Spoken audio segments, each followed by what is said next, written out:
autoridade.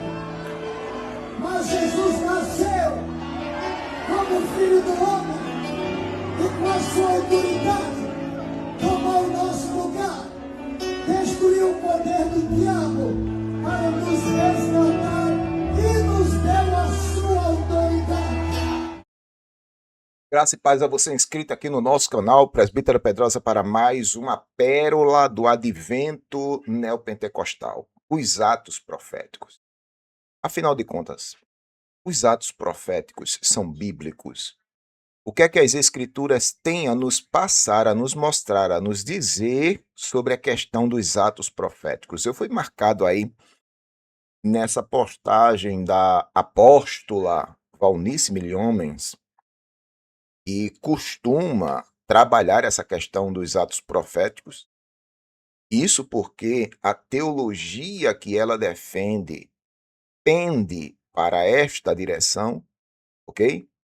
Teologia da prosperidade, do triunfalismo, da confissão positiva e coisas dessa natureza. Então, esse tipo de teologia, pessoas que estão dentro desses arraiais neopentecostais que gostam dessa teologia pendem para essa direção dos atos proféticos. Eu gostaria aqui, neste vídeo, de falar um pouco sobre esse assunto. Afinal de contas, isso é um assunto que envolve nossa fé, nossa crença, e precisamos definir se isso aí é bíblico ou é uma heresia, beleza?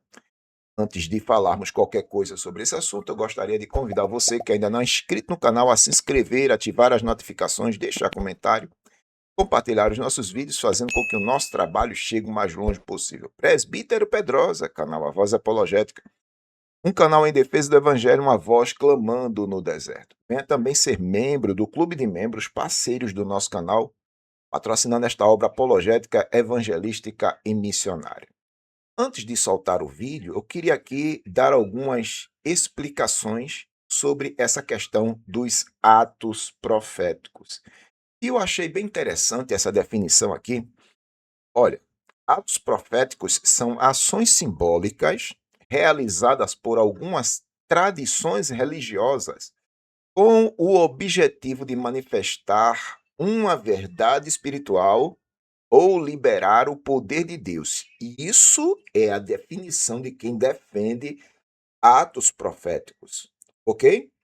Tem por objetivo manifestar uma verdade espiritual. Não, aqui nós estamos fazendo esses atos proféticos para manifestar verdades espirituais nas Escrituras ou liberar o poder de Deus, conectando a fé a uma prática que expressa a crença. Este é o objetivo, a finalidade dos nossos atos proféticos, dizem essas pessoas que trabalham esta linha teológica. Esses atos são inspirados em exemplos bíblicos, como o ato de Eliseu jogar o sal na fonte de água, e visam, na visão de quem os pratica, ter um efeito no mundo do mundo físico no mundo espiritual. Exemplos comuns incluem uso de objetos simbólicos como vassouras, espadas, unção com óleo e outras coisas que a gente poderia enumerar aqui. Então, eles utilizam desses cenários do Velho Testamento, situações que aconteceram no passado, como atos proféticos. Veja, Eliseu, ele fez isso, Josué, ele fez isso, Davi, ele fez isso, e isso são atos proféticos que essas pessoas fizeram com o propósito de manifestar ali, tá certo? O poder de Deus para aumentar a fé do povo e coisas dessa natureza. Olha lá, exemplos de atos proféticos. Simbolismo com objetos. Vamos lá. Entregar uma vassoura para simbolizar a limpeza espiritual por parte do Espírito Santo, ou seja, é um ato profético. Nós estamos aqui, irmãos, com essas vassouras e elas vão representar a limpeza de Deus nas nossas vidas. É um ato profético, viu? Outro ato profético. Esticar uma espada ou girá-la em um local específico. Isso aqui é um ato profético representando isso, representando isso, representando aquilo. Estou fazendo isso para estimular a sua fé. Outra coisa também, jogar sal em uma água para simbolizar a cura. O ato que Eliseu fez, não é isso? Então, a gente vai fazer o mesmo que Eliseu, irmãos. Creia, vamos jogar o sal, simbolizando aqui o efeito milagroso para curar da parte de Deus e coisas dessa natureza. Ações e encenações dos atos proféticos.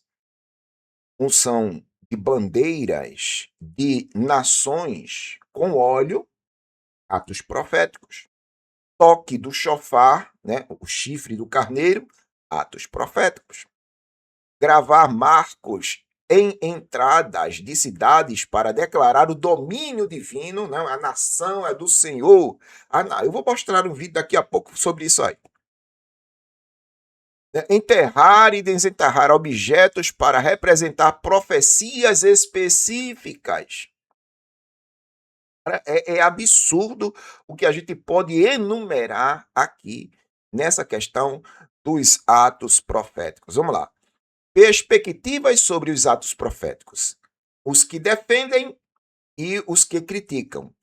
Na visão dos que defendem os atos proféticos, acredita-se que os atos proféticos são uma forma de fé em ação, ou seja, é aquela fé ativa, inspirados pelo Espírito Santo que manifestam o sobrenatural no natural. Eles entendem que a fé acompanha uma ação concreta, pode gerar resultados espirituais e fisicamente. Isso são os que defendem os atos proféticos. Na visão de quem não defende, na visão de quem critica, argumenta que muitos dos atos proféticos atuais não têm respaldo bíblico. Eu sigo essa linha. Diferindo dos atos proféticos bíblicos que eram ordenados por Deus para ilustrar uma mensagem, como o caso de Ezequiel.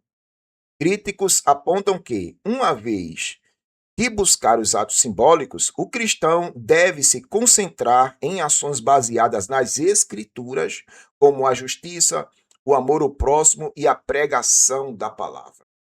E aqui eu gostaria de pontuar sobre essa questão que todos os atos proféticos do passado remoto de Israel, do Velho Testamento, se cumprem em Cristo, irmão. Depois de Cristo não precisamos mais de atos proféticos. Tá certo? Todos os atos proféticos de lá se cumprem em Cristo. E de Cristo por diante é a nossa fé em ação, pregando o evangelho e observando o que está nas escrituras, sem invenções. Vou dar uma olhada no vídeo aqui da Valnice Milhomes. Vamos lá, vamos dar uma olhada. Olha o que ela promove aqui neste ato profético. Ele não tem autoridade, mas Jesus nasceu como filho do homem e com a sua autoridade tomou o nosso lugar, destruiu o poder do diabo para nos resgatar e nos deu a sua autoridade. Diga, eu me levanto hoje, na minha geração, É o quê, pai? eu tenho autoridade legal sobre a terra do Brasil, como filho desta terra, tenho autoridade no céu, como filho de Deus vivo. O fim chegou.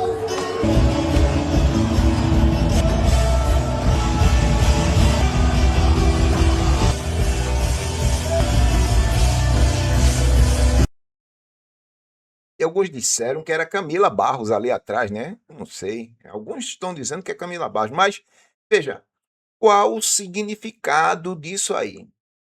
Né? Qual o significado disso aí, irmão? Mas na mentalidade neopentecostal, isso aí causa efeito no mundo espiritual e no mundo físico também. Eles acreditam assim. E quanto mais atos proféticos eles promovem para a nação brasileira, mais o caos se instaura aqui no Brasil. O Brasil vai ser do Senhor, o Brasil vai ser de Deus, Deus vai salvar a nação. A quantidade de atos proféticos que esse povo já fez para que o Brasil melhorasse, me parece que resulta no contrário, o Brasil só piora. Não tem alguma coisa de errado aí? Pronto, veja esse vídeo aqui, isso aqui é um outro ato profético também, envolve a Igreja Batista da Lagoinha, mas a apóstola, ela tá aí também nesse balaio de gato, vamos lá? Senhor, e nós vemos aqui uma transferência de gerações, né? E eu queria posicionar a apóstola Valnice, olha aí, por favor, aqui, o apóstolo Hudson, apóstolo Márcio, olha, posicione-se assim, só por tem favor. apóstolo, irmão. Ezenete, por favor. Glória a Deus. E aqui, queria posicionar a mim, ao André, Gustavo, vem aqui.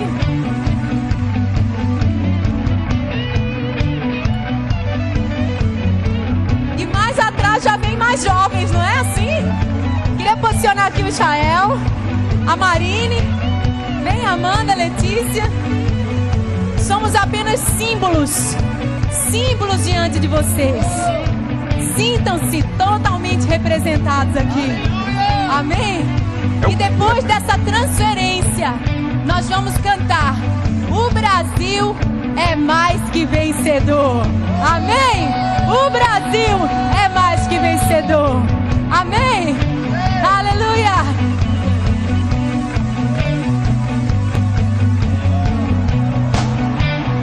Eita. Olha aí, pronto, aí agora começa, não é isso? A papagaiada da transferência de unção. Ó, irmão, eu sou crítico nesse quesito. Eu não acredito nisso não, irmão. Não acredito nisso. Respeito quem acredita nesse negócio aí, mas pra mim isso daí não tem respaldo bíblico. Não tem.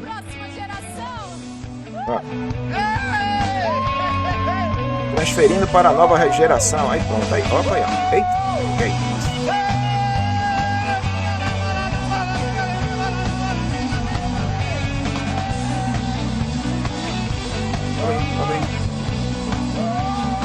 Que é isso, rapaz? Que é isso?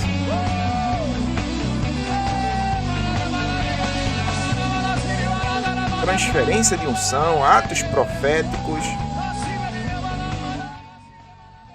E assim vai o neopentecostalismo, irmão. E assim vai o neopentecostalismo.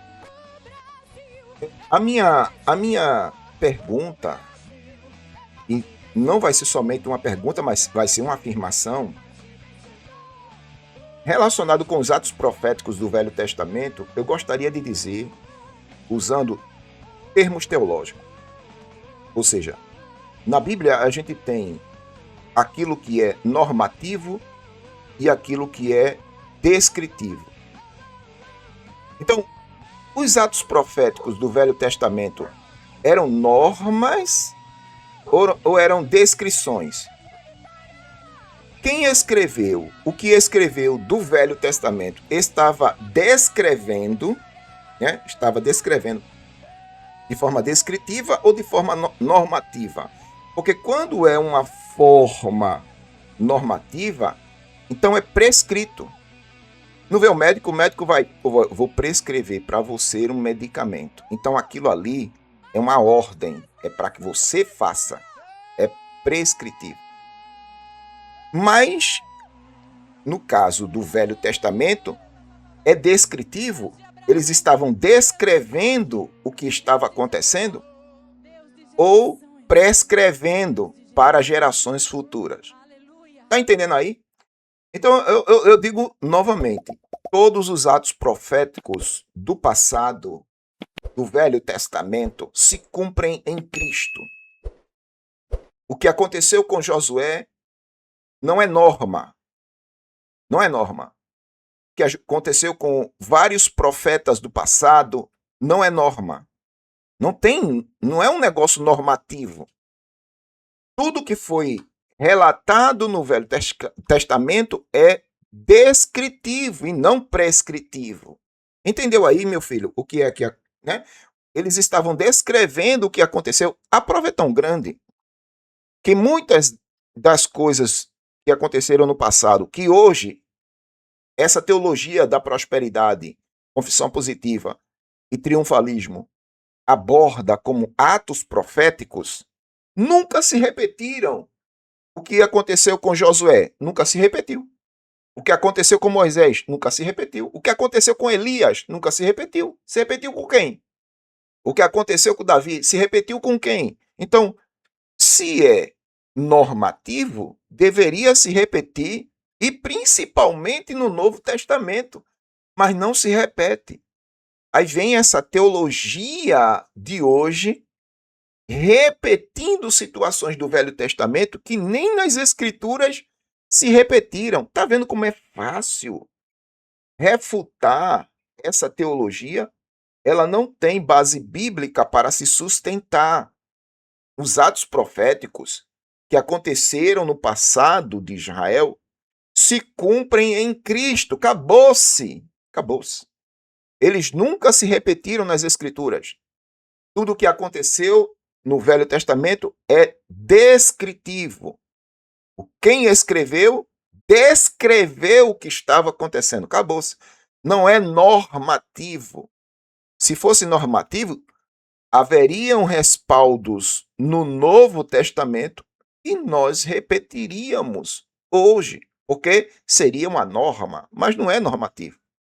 É descritivo. Eles estavam descrevendo o que de fato aconteceu no Velho Testamento e nunca se repetiu no Velho Testamento, nem no Novo Testamento e muito menos hoje. Aprenda isso, pelo amor de Deus.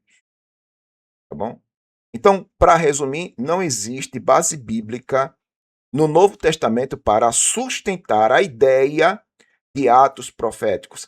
Pedrosa, a gente vê exemplos no Novo Testamento. Paulo mandou levar o lenço, Ágabo amarrou a cinta em Paulo e profetizou para ele, aquela coisa toda. Descritivo, não é normativo. Não existe uma norma para se fazer de novo. O que aconteceu foi descrito, aquilo que aconteceu.